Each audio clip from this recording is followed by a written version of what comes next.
et le zoo de la Boissière. Donc, nous avons un partenariat ensemble depuis déjà quelques années, on va dire. Et depuis, on va dire, 2-3 ans maintenant, plus particulièrement, on était assez fiers de toujours partager sa passion pour les gibbons, puisque, si ma mémoire est bonne, la Boissière a été ton deuxième parc où tu es venu voir des gibbons dans les parcs zoologiques en France. Donc juste 2 minutes sur Boissière. Le parc est un parc qui a bientôt 29 ans d'ouverture, depuis une quinzaine d'années qui s'est spécialisé dans la reproduction d'espèces rares, et depuis maintenant une bonne dizaine d'années qui s'investit dans la conservation. Juste un petit chiffre, on verse à peu près entre 20 et 25 000 euros chaque année pour différents programmes de conservation à travers le monde. Évidemment, on essaye d'aller sur des espèces présentes au parc. Ça a commencé évidemment par les orang-outans, vous savez pourquoi.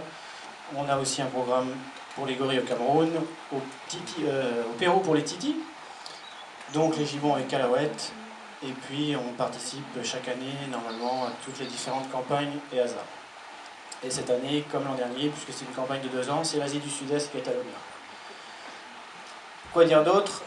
Je pense que Shiny présentera mieux cacahuètes que moi. Je vais lui laisser la parole et le remercier encore de sa présence parce que c'est toujours un honneur de le recevoir.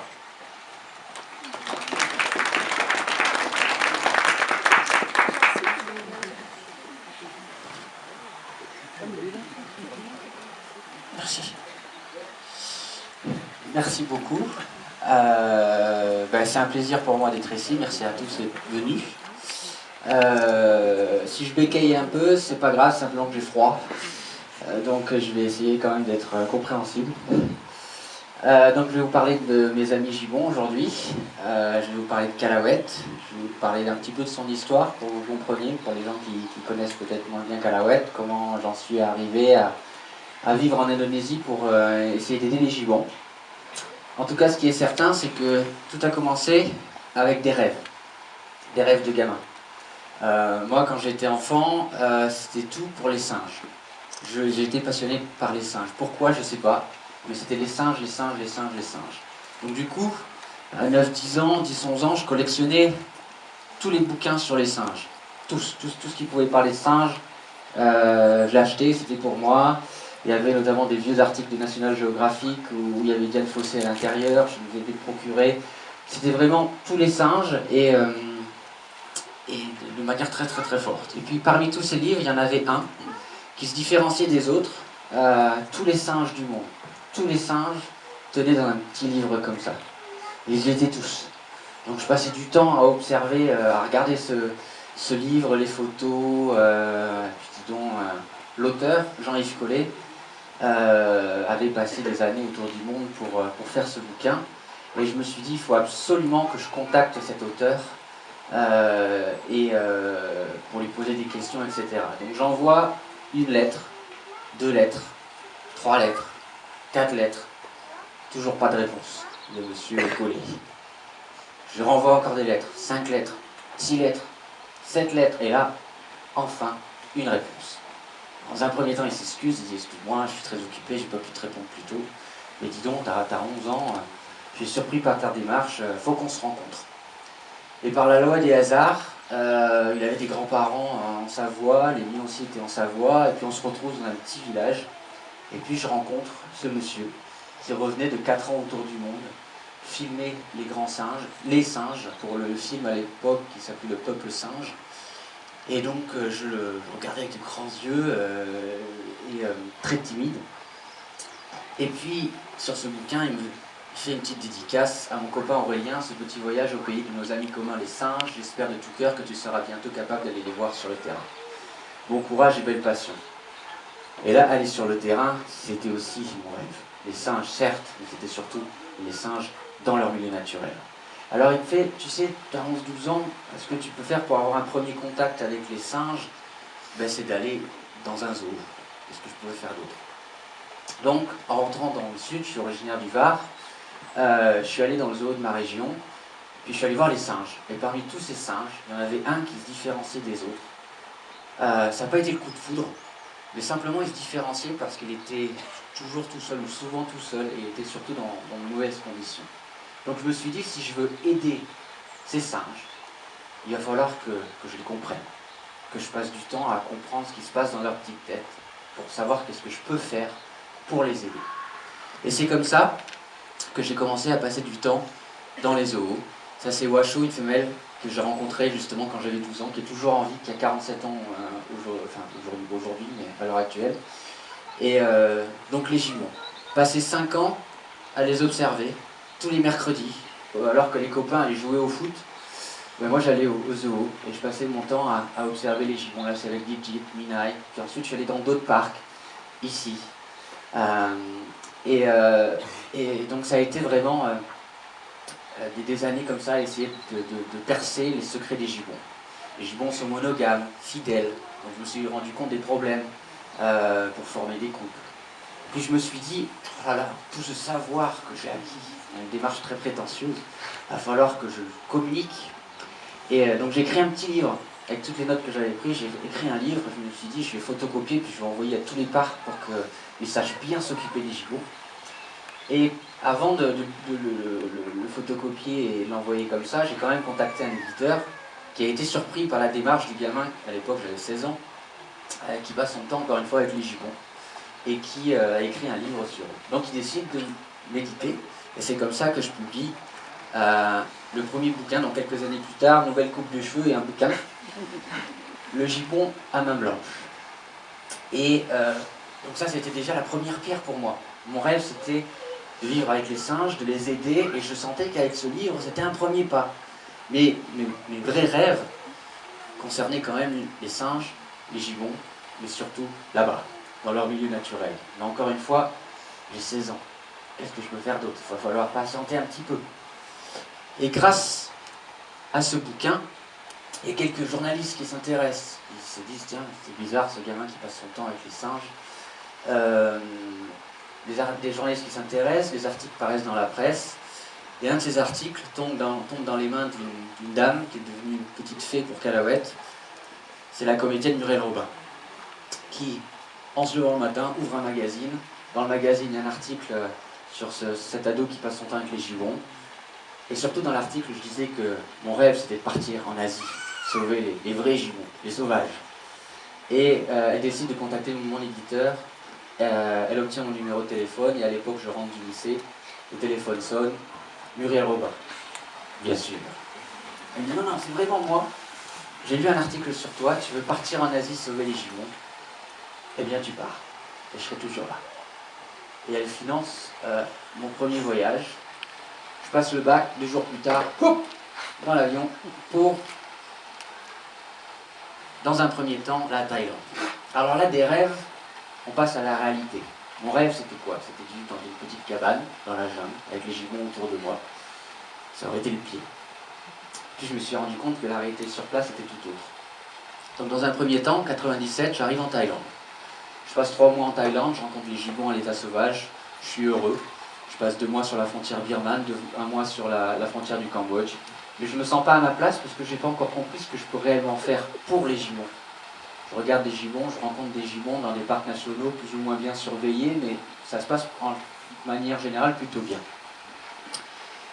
Et puis je prends conscience d'une autre réalité, au même moment, dans un autre pays, et je me rends compte par les journaux qui sont distribués dans l'avion au moment où je rentre en France, qu'au même moment, dans un autre pays, il y a des incendies. En 97-98, en Indonésie, on a perdu 2 millions d'hectares, suite à des incendies liés à une sécheresse de plus d'1 an, qui, elle, était causée par le phénomène climatique El Niño. Donc je me suis dit, oulala, si je veux aider les gibbons, c'est là-bas. Parce que c'est là-bas qu'il y a le plus de soucis. Donc, j'étais dans l'avion pour rentrer en France. Pour la première fois, je rencontre Muriel. Et au lieu de lui expliquer ce que j'ai fait avec son soutien quand même pendant 3 mois en Thaïlande, je lui explique ce que je veux faire en Indonésie pour sauver les gibbons. Et elle me sourit, elle me dit, fonce, vas-y.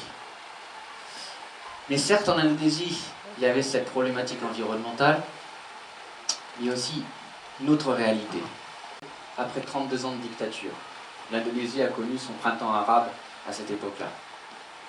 Des millions de personnes dans les rues, des blindés à chaque coin de rue, et moi je débarque à Jakarta pour sauver les gibbons. Mauvais timing.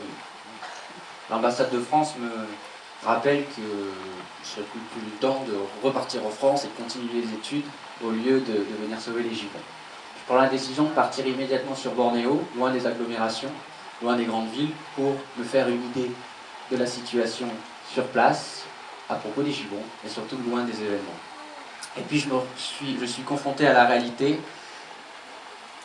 Nombreux sont les gibbons détenus en captivité, qui servent de jouets vivants. Vous voyez un gibbon dans une caisse, les gibbons mourants. Les animaux servent de jouets vivants. Donc pour la capture d'un bébé gibbon, il faut tuer la mère dans la forêt pour capturer le bébé qui est blotti contre sa maman. Comme les gibbons sont monogames et fidèles, protègent leur territoire en poussant des vocalises en duo. Si vous tuez la mère pour prendre le bébé, le mâle qui reste dans la forêt va être dépossédé de son territoire par les autres gibbons et va mourir aussi. Donc une cellule entière de gibbons est décimée pour un seul bébé.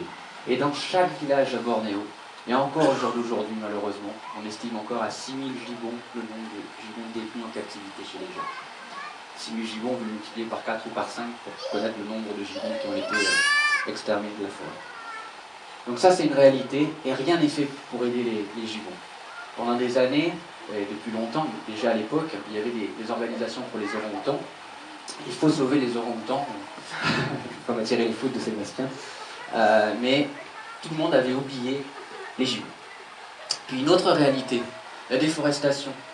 Moi je pensais que Bornéo c'était la forêt vierge de partout.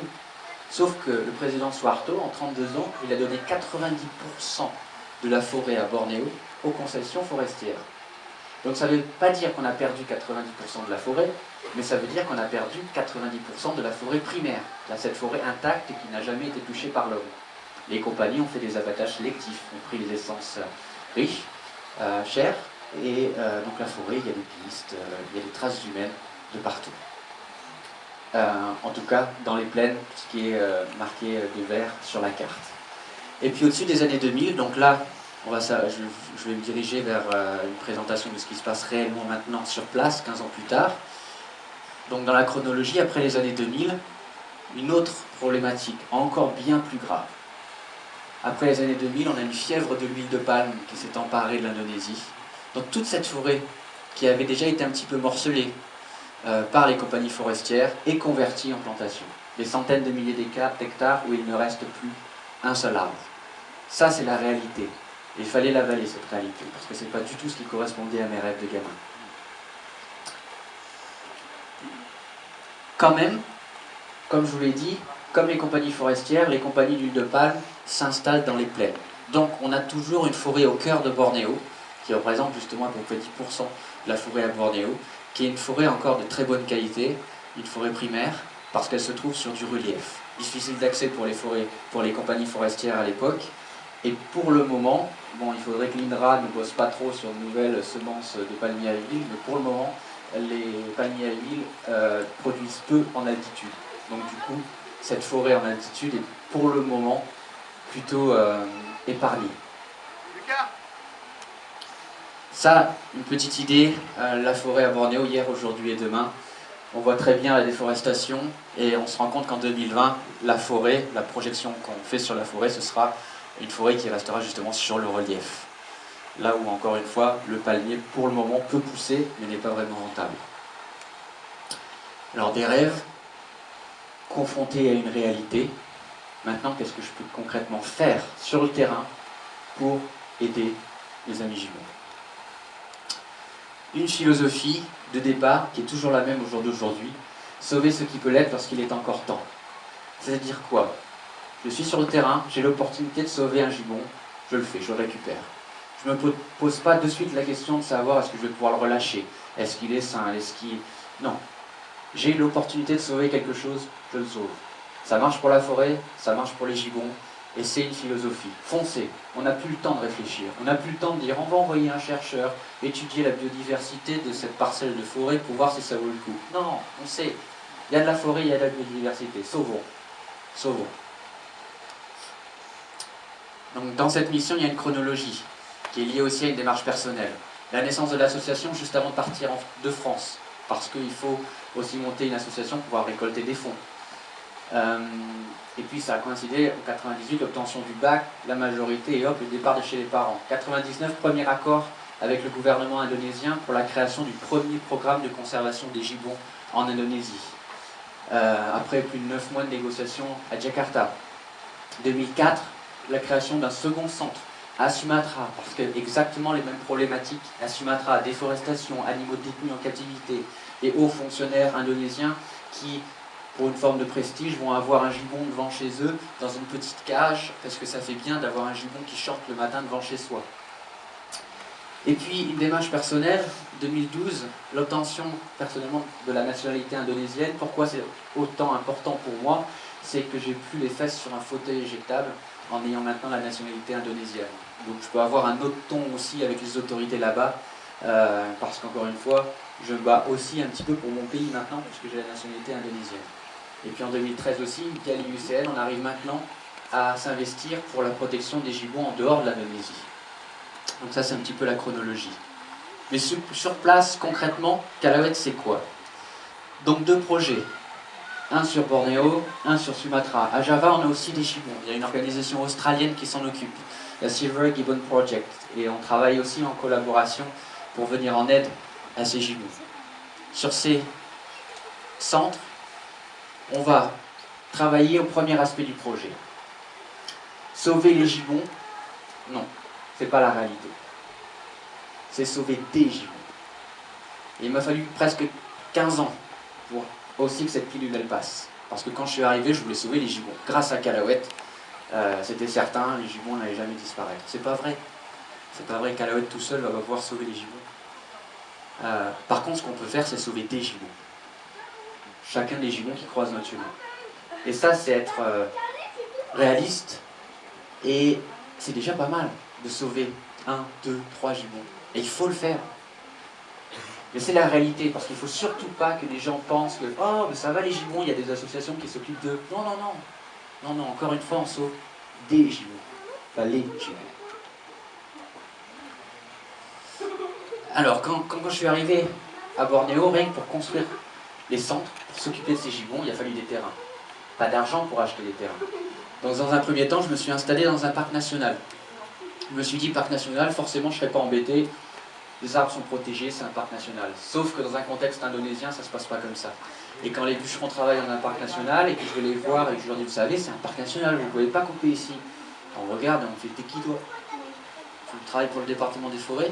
Ben non, moi je suis de l'association Calauet. On s'en fiche, on entend qui couper. Il faut que les gardes viennent nous voir. Mais les gardes ne sont jamais là. Donc après quelques années, c'est une évidence, il faut déménager. Mais j'ai toujours pas l'argent pour construire des terrains, des infrastructures sur mes propres terrains. Donc je déménage sur une île au milieu d'un lac, l'île d'Ampapak, on est en 2002. Je déménage une trentaine de gibbons sur ce nouveau site. Encore une fois, les terrains ne nous appartiennent pas, donc comment investir sur le très long terme quand les terrains ne nous appartiennent pas? Des accords sont faits avec les villageois pour qu'on puisse utiliser les terres. Je dois notamment leur acheter les fruits, exclusivement à eux. Ça se passe très très bien. Puis en finalité, vous savez, quand vous commencez à payer l'ananas 5 fois le prix du marché, parce qu'ils savent qu'on ne peut pas aller ailleurs, ça commence à devenir délicat. Et puis de toute façon, encore une fois, comment investir sur des infrastructures pour loger au mieux nos animaux si les terrains ne nous appartiennent pas? Et finalement, donc plutôt récemment, en 2010, à Bornéo, on redéménage sur les terrains qu'on a achetés. Donc vous voyez la démarche, je suis arrivé en Indonésie en 98, j'ai enfin eu les moyens pour construire les infrastructures sur des terrains qui nous appartiennent, plus de 10 ans plus tard.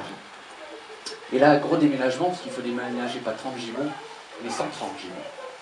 10 allers-retours en hydravion, on mettait même les gibbons dans les flotteurs de l'hydravion pour économiser les allers-retours, les animaux qui étaient évidemment tranquillisés et anesthésiés. Donc voilà, rien que pour obtenir les terrains pour construire Calauet, c'est pas évident. L'île Marac, si vous avez vu le film de France 2 récemment, on nous y voit sur l'île Marac. Elle ne nous appartenait pas évidemment. On est sur l'équateur, pays chaud, plage de sable fin, cocotiers. L'île n'attire pas simplement les associations, mais aussi les investisseurs hôteliers. Australiens, dans ce cas-là, qui essaient d'obtenir l'île, de nous mettre dehors. Donc ça a été un combat depuis 10 ans, qu'on continue encore aujourd'hui, parce qu'on veut protéger l'île, mais on a décidé que c'était pas bien du tout pour les animaux, parce qu'encore une fois, comment investir sur des terrains si on n'est pas sûr de l'avenir? Donc il a fallu déménager, et c'est ce qu'on est en train de faire à l'heure actuelle, sur le nouveau site de Sumatra, à l'intérieur des terres, 8 hectares destinés aux infrastructures du projet à Sumatra. Donc vous voyez, arrivé en Indonésie en 1998, et simplement en 2012, on arrive à s'installer sur des terrains qui nous appartiennent, à Sumatra.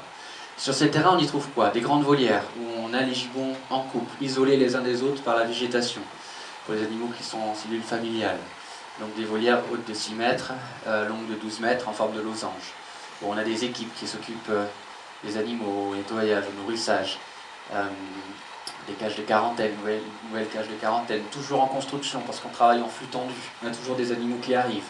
Là c'est la clinique qui a été financée par les amis de Calahuète. On a lancé un appel et on est arrivé à collecter les fonds pour construire cette clinique sur Bornéo. On est en train de construire une autre sur Sumatra. Donc voilà, maintenant on n'a plus peur dans l'avenir puisque les terrains nous appartiennent, on peut vraiment donner le meilleur pour les gibbons. Et aujourd'hui, on en a 243. En fait, je suis arrivé il y a 3 jours en France, et en arrivant à Paris, en ouvrant mon téléphone portable, je me suis rendu compte que mon équipe venait de recevoir un nouveau gibbon. C'est aussi l'une de mes fiertés, ça veut dire que je peux être devant vous aujourd'hui, vous parler de Calahuète, mais le projet là-bas fonctionne très très bien.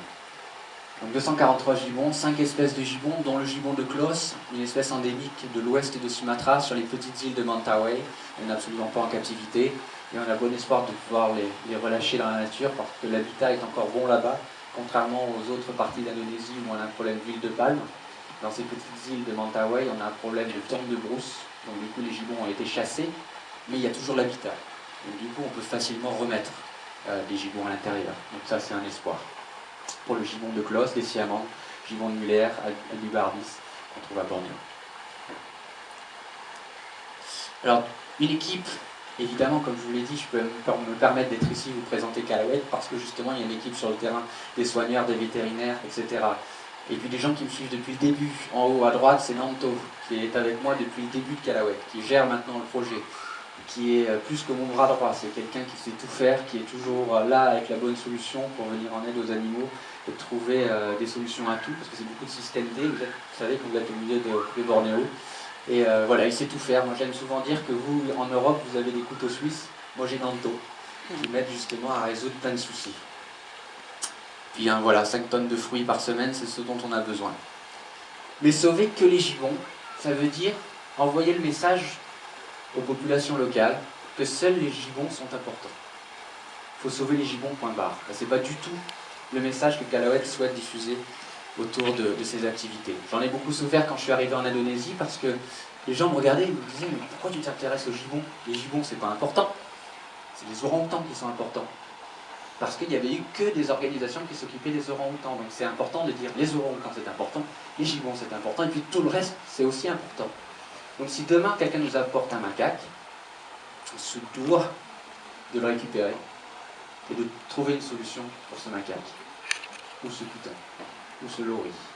C'est une obligation, parce que dans cette démarche de préservation de la faune sauvage, c'est le message qui est extrêmement important, ce qu'on va diffuser autour de soi dans ces activités pour la protection de ces animaux. Donc pendant ces 15 ans, on a sauvé beaucoup d'autres animaux. Des centaines de macaques crabiers, détenus en captivité, on les récupère, on fait des groupes, on les relâche. Des groupes entrent dans les plantations traditionnelles des villageois. On arrive sur place, on attrape les macaques et on va les relâcher dans des zones plus sûres. Des dizaines de loris, ces petits primates nocturnes, toxiques, dont les braconniers arrachent les crocs pour pouvoir les vendre comme jouets vivants. Pareil, on arrive à relâcher quand la dentition le permet. Des pitons qui s'aventurent dans les villages, dans les villes, qui vont manger la plupart du temps les poulets. Le réflexe avant c'était de prendre la machette, couper la tête du piton. Maintenant ils appellent Calahuète et on va les relâcher dans des zones sûres. Des tortues, des macaques à queue de cochon, une autre espèce de macaque, beaucoup plus terrestre, beaucoup plus problématique parce qu'elle a tendance à rentrer en contact avec les humains. On fait aussi des groupes, il y en a beaucoup moins que les crabiers, que les précédents. Et on va les relâcher en hélicoptère au cœur de Bornéo, loin du tout. Des civettes, des varans, des nasiques, ce Cyrano de Bergerac de Bornéo qui est très menacé. Chat sauvage, cobra royal, panthères nébuleuses, orang-outans. Bien sûr qu'on reçoit des orang-outans, mais on va les donner aux organisations qui s'occupent des orang-outans, qui savent faire ça bien mieux que Calaouet, parce qu'ils sont spécialisés justement dans les orang-outans. Et Sébastien est un peu loin, donc... Et puis des macaques qui sont aussi originaires de Mentawai, qui sont aussi très menacés parce qu'endémiques à ces toutes petites îles de l'ouest de Sumatra. Puis il y a des animaux qu'on reçoit autres que gibbons et qu'on ne peut pas relâcher. Premièrement, pour des questions d'autorisation. Les autorités ne nous permettent pas de relâcher des ours adultes, parce qu'il y a eu quelques cas d'ours qui sont sortis de la forêt, ou plutôt qui essaient de survivre dans des plantations parce que leur forêt avait été coupée, et qui ont attaqué des gens. Donc du coup, on est obligé de construire des infrastructures permanentes pour ces ours malais. 8 à l'heure actuelle au projet. Des crocodiles. On ne nous autorise pas à les relâcher parce que c'est politiquement incorrect de relâcher des crocos si jamais il y a un souci. Voilà, les autorités ne prennent pas le risque. Alors que celui qui est en haut, par exemple, c'est le faux gavial, il mange du poisson. Ça serait pas un risque de le relâcher. Mais on n'a pas le droit. Par contre, on a le droit de les faire se reproduire pour ensuite relâcher les jeunes. Des loris, il y en a 3 à l'heure actuelle qui resteront à vie au projet parce que justement tous leurs crocs ont été arrachés par les braconniers. Vous savez, c'est un singe toxique qui a des glandes et qui met ses toxines sur ses glandes avant de mordre. Donc voilà.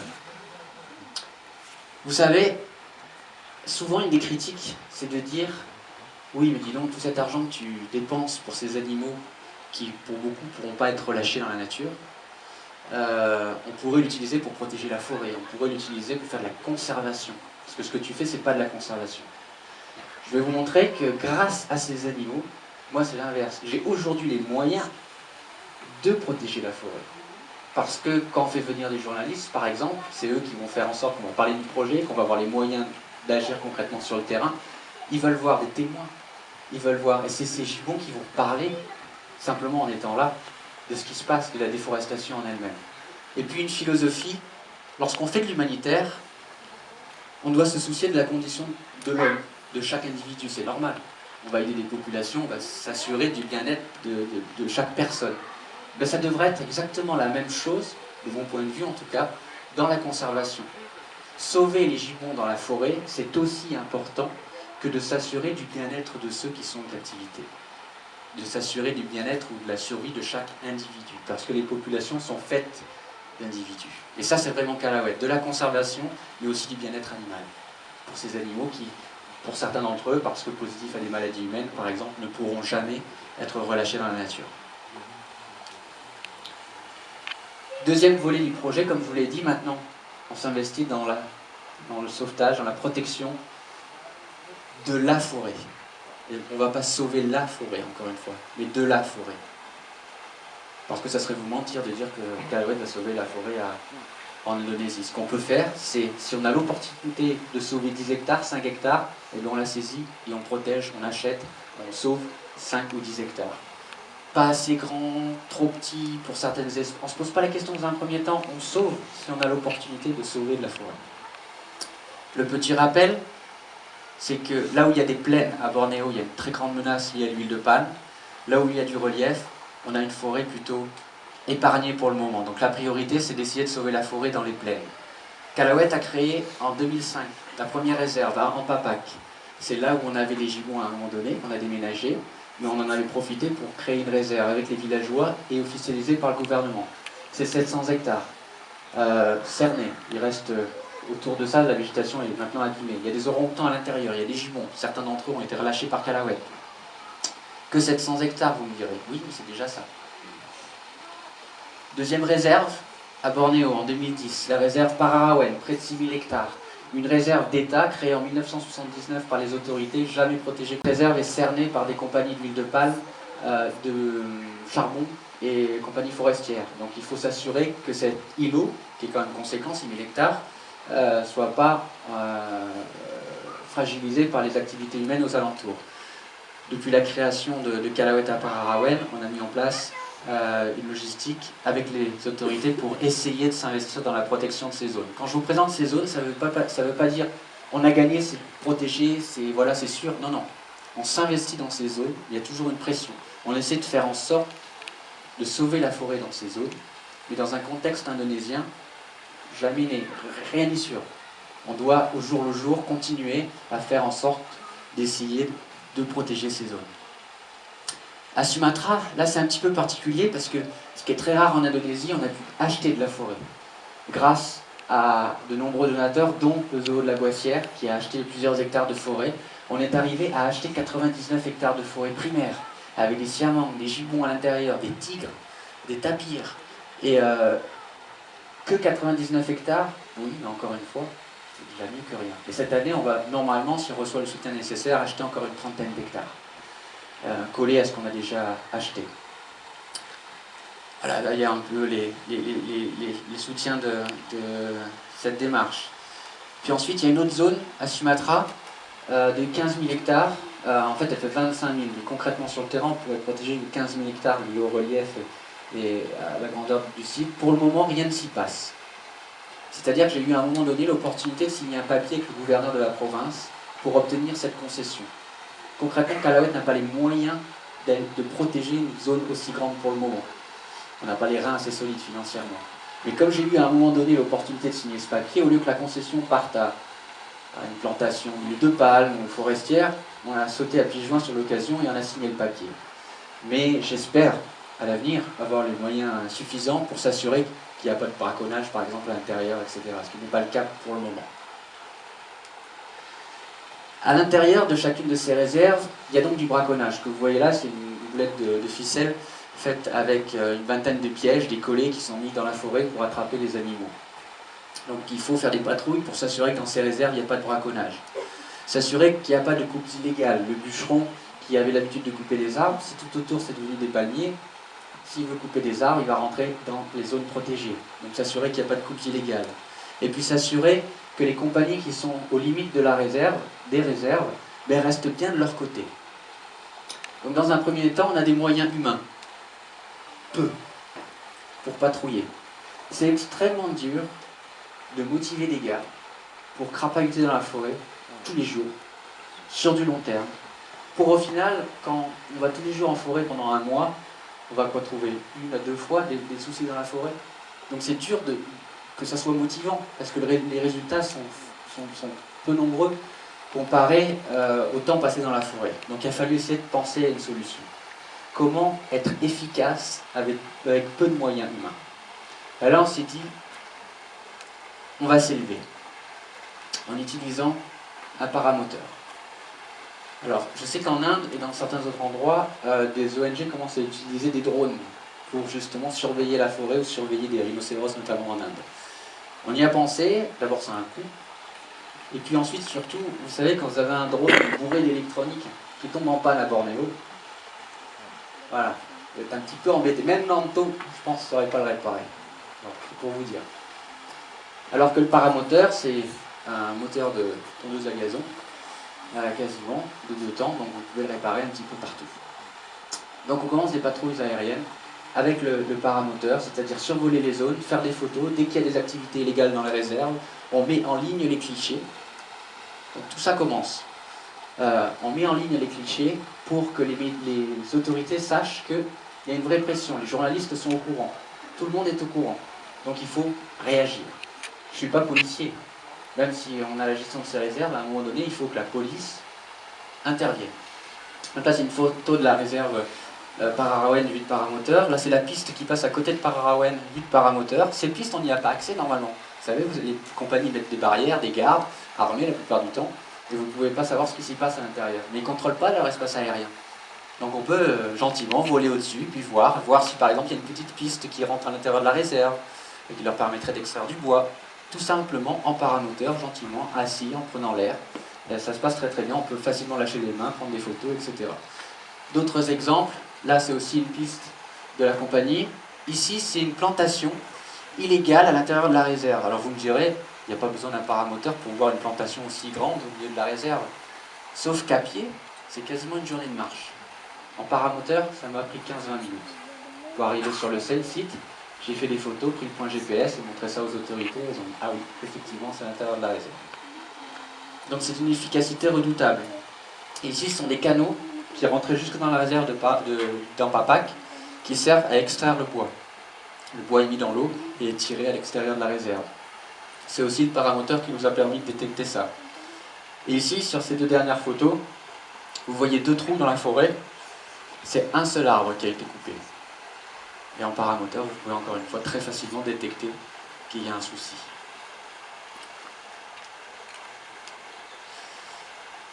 Alors, je vous ai parlé de l'huile de palme, de la situation sur place, 90% de la forêt, ça paraît assez alarmiste, ça l'est. Mais on ne peut pas se permettre d'être pessimiste. Pourquoi? Parce que si on est pessimiste, on ne se donnera jamais les moyens d'être efficace. Et ce dont on a besoin aujourd'hui, c'est d'être efficace. Il faut arrêter de se lamenter, il faut arrêter de se dire que c'est foutu. Il faut arrêter de pleurer que le monde va mal. Il faut agir. Puis on fera le bilan plus tard. Et c'est vraiment l'idée de Callawet. On est très mauvais pour faire du lobbying, par exemple. Callawet, on sait pas faire. Discuter avec les autorités pour voter de nouvelles lois ou je ne sais quoi. On est des gens de terrain et on a vraiment cette optique. Être efficace. Sauver ce qu'on peut sauver. Mais le plus important, c'est aussi que cette mission, elle soit sexy. C'est-à-dire pour être fédérateur, pour que les gens aident Callawet, pour qu'on puisse travailler sur place, pas contre les populations, mais avec les populations, pour que, voilà, qu'on ne soit pas obligé d'être déprimé pour être écolo. Il faut que le message soit séduisant. Et je me suis dit que moi, quand j'étais gamin, quand j'étais pas au lycée, quand j'étais pas avec les gibbons, quand j'entrais chez moi, j'écoutais la radio. Et moi, j'écoutais Skyrock, j'écoutais Fun Radio quand j'étais ado, comme beaucoup d'ados, je pense. Et je me suis dit, je vais faire la même chose. Et ça s'appelait Callawet. Et j'ai fait naître la radio Callawet, qui est destinée aux jeunes générations de Bornéo. Le but premier, c'est pas du tout de parler des gibbons, pas du tout de parler de l'environnement. Le but premier de la radio, c'est d'être écouté. Faire que les auditeurs switchent sur 99.1. On va donner, donc comme toutes les radios, de la musique, des divertissements, tout ce qu'ils veulent, des canulars à l'antenne, etc. Tout ce que les gamins aiment. Donc une vraie radio qui est émise maintenant depuis plus de 10 ans. Vous avez tous les animateurs qui sont là. Et les résultats, c'est quoi? C'est 10 à 15 000 auditeurs qui nous écoutent sur 24 heures. C'est plus l'illuminate français qui est arrivé tout seul à Bornéo, c'est tous ces gens-là, tous ces jeunes-là qui sont derrière nous. Ces jeunes qui font notre travail. Le gamin qui au collège va dire à son copain, oh, dis donc ça craint, hein, t'as un gibbon chez toi, tu devrais écouter Callawet quand même. Hein. Et on nous appelle et on récupère le gibbon. Ou un exemple que je cite souvent, mais ça illustre bien le conflit aussi générationnel que Callawet peut créer. C'est la gamine qui nous appelle et qui nous dit, venez vite chercher chez moi mon gibbon, parce que moi je veux vous le donner, moi j'écoute la radio Callawet, mais mon papa il veut pas, et mon papa il est au travail, donc venez vite le chercher alors que mon papa il rend du travail. Et c'est toute la force de la radio de s'inviter chez ces jeunes, depuis 10 ans, 24 heures sur 24. Donc on diffuse 5 messages d'environ 40 secondes, toutes les heures, qui eux vont être choc sur l'environnement. Donc au milieu de ces émissions de divertissement, on va avoir ces petits messages qui vont toucher des jeunes qui a priori s'en fichaient complètement des gibbons. Je prends toujours l'exemple de comparaison avec la France. Quelqu'un qui fait la démarche de regarder un documentaire animalier sur France 5, c'est quelqu'un qui est déjà concerné par l'environnement, parce que justement il a fait la démarche de switcher sur France 5. Ce qu'il faudrait, c'est que le gamin qui regarde Secret Story sur TF1 ait un message d'1 minute sur l'environnement. C'est un peu la démarche. Et c'est ce qu'on fait à la radio Callawet, les aides de Bornéo, et surtout 60 à 70% des animaux que l'on reçoit nous sont directement amenés par les auditeurs eux-mêmes. Ils font notre travail et ce sont devenus nos alliés. Et puis vous savez, quand c'est Chani qui dit sauver les gibbons, c'est bien. Mais quand c'est Angoun qui dit sauver les gibbons, alors là, c'est mieux. Angoun est idolâtrée en plus en Indonésie, l'artiste qui a réussi à l'international. Elle a enregistré plusieurs messages qu'on diffuse sur la radio Callawet, et là ça marche vraiment très bien. On a plein d'autres artistes très très connus en Indonésie, avec qui on travaille parce qu'on a des accords avec leur maison de disques, et quand ils viennent à Bornéo, ils viennent dans nos studios, ils enregistrent des messages, et là le message devient vraiment sexy, et c'est ce qu'on veut. Et puis vous comprenez que le message de Callawet est devenu vraiment cool quand vous avez les chauffeurs de pouce-pouce qui marquent sur leur pouce-pouce Callawet, parce que ça fait bien. Et là vous dites, tiens, on est arrivé quand même à quelques petites victoires. Pour ceux qui veulent perfectionner leur indonésien, on a le site internet où vous pouvez écouter la radio en direct. Et ça c'est l'équipe. Le clé de voûte du projet, encore une fois, je ne suis pas tout seul en Indonésie, il y a 57 personnes à l'heure actuelle en comptant les animateurs de la radio, 6 vétérinaires, des chefs d'équipe, soigneurs, gardes, maçons à plein temps qui sont toujours en train de faire des choses, département des forêts aussi qui travaille avec nous, qui nous aide à ce que la bureaucratie soit plus courte. Si je reçois un vendredi soir par exemple un gibbon, où je dois aller chercher un gibbon le vendredi soir, si je ne travaillais pas comme ça avec les départements des forêts, on me dirait « Ah oui, pour qu'on vienne avec toi, il faudrait attendre le lundi matin ». C'est un petit peu un souci. Donc du coup, on a des fonctionnaires du département des forêts qui viennent après coup, après les sauvetages, régulariser la situation, et ça nous permet d'agir vite. Le coût de ça, c'est qu'on est obligé de donner un autre salaire aux fonctionnaires, qui est quand même payé par l'État, et qui est aussi payé par Callawet pour faire ce travail-là. C'est le prix à payer. Et puis on a aussi des bénévoles en France, qui font des stands un petit peu partout. Il y en a quelques-unes et quelques-uns dans la salle.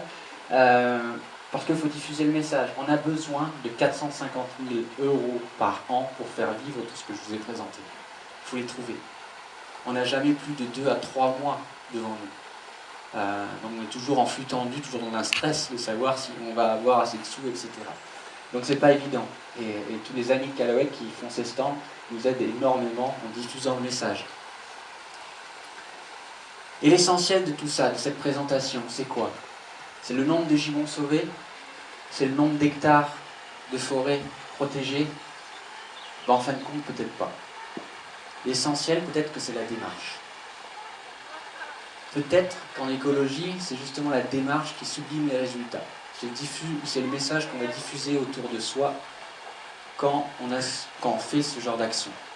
J'en suis convaincu maintenant, je ne l'étais pas au début, mais je dis souvent, et c'est toujours le même exemple que je prends, mais c'est vrai, j'étais persuadé que la fin du monde c'était dans une semaine. C'est certain, c'est pas comme en décembre dernier, là c'est certain, on y a droit dans une semaine. Eh bien je ferai exactement la même chose pendant cette dernière semaine, je sauverai des gibbons. Parce que c'est ce qui est important. Faut arrêter de se poser des questions sur qu'est-ce qui va rester, qu'est-ce qu'on va réussir. Non, il faut agir. Et pour terminer, une petite question pour vous, êtes-vous des amis de Callawet?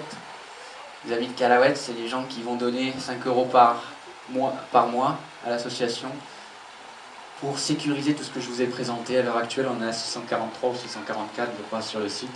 C'est déjà beaucoup, mais il nous en faut encore beaucoup. On estime à 3500 amis pour arriver à sécuriser tout ce que je vous ai présenté. Parce que moi, j'ai encore plein de projets en tête, notamment dans d'autres pays comme le Bangladesh, pour essayer de venir en aide à ces gibbons, à tous ces animaux. Et puis voilà, là vous avez les noms des partenaires de l'association. Vous pouvez suivre les activités sur Facebook, Twitter, le blog, etc. Et puis je suis aussi là en France pendant 3 semaines pour la sortie du bouquin qui insiste sur les relations humaines. Je suis parti en Indonésie avec une vision assez misanthrope de la situation. Moi c'était des animaux, rien d'autre, avec des œillères. Puis on se rend très vite compte que si on veut des résultats, il faut d'abord aider les gens, sauver les gens, agir avec les gens pour sauver les gibbons. Et c'est donc une approche philanthrope. Et ce livre raconte une de ces rencontres, avec un petit garçon qui avait besoin d'aide, qui a croisé ma route il y a peu de temps, et de 12 ans à peu près. Et ce petit enfant qui est mis sur ma route comme ça par hasard, il a un prénom. Et son prénom c'est Gibbon. Et je me suis dit ça peut pas être un hasard, c'est pas possible. C'est pas possible. Donc voilà, si vous voulez connaître la suite, il faut acheter le livre. Voilà, merci beaucoup pour être venu.